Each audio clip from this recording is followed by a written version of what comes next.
আসসালামু আলাইকুম, সবাইকে স্বাগতম। হিসাব বিজ্ঞান বিষয়ে প্রশ্নে যদি বলা থাকে, আমরা যখন সমন্বয় জাবেদা প্রস্তুত করি তখন যদি বলা থাকে যে বাকিতে পণ্য বিক্রয় ৫,০০০ টাকা হিসাবভুক্ত হয়নি, এই যে বাকিতে পণ্য বিক্রয় ৫,০০০ টাকা হিসাবভুক্ত হয়নি, এটা সমন্বয় জাবেদা কীভাবে করবো, তাই না? এবং এই সমন্বয়টি ফাইনাল অ্যাকাউন্টে কোথায় কোথায় বসবে?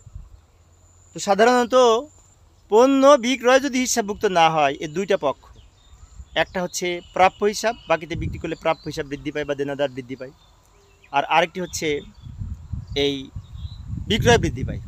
সেজন্য এটা সমন্বয় জাবেদা হবে প্রাপ্য হিসাব ডেবিট, বিক্রয় হিসাব ক্রেডিট। এই সমন্বয় জাবেদা হবে প্রাপ্য হিসাব ডেবিট, বিক্রয় হিসাব ক্রেডিট। এবং আমরা যখন আর্থিক বিবরণী প্রস্তুত করব, তখন এই যে বাকিতে বিক্রয়, এর ফলে বিক্রয়ের পরিমাণ বৃদ্ধি পাবে, সেজন্য বিক্রয়ের সাথে যোগ করব। আর একবার চলতি সম্পদ পাশে প্রাপ্য হিসাব বা দেনাদারের সাথে যোগ হবে, অর্থাৎ বাকিতে পণ্য বিক্রয়, দেনাদারের সাথে যোগ এবং এই বিক্রয়ের সাথে যোগ আর্থিক বিবরণীতে। আর এটা জাবেদা হচ্ছে প্রাপ্য হিসাব ডেবিট, বিক্রয় হিসাব ক্রেডিট। প্রাপ্য হিসাবের আর এক নাম দেনাদার হিসাব।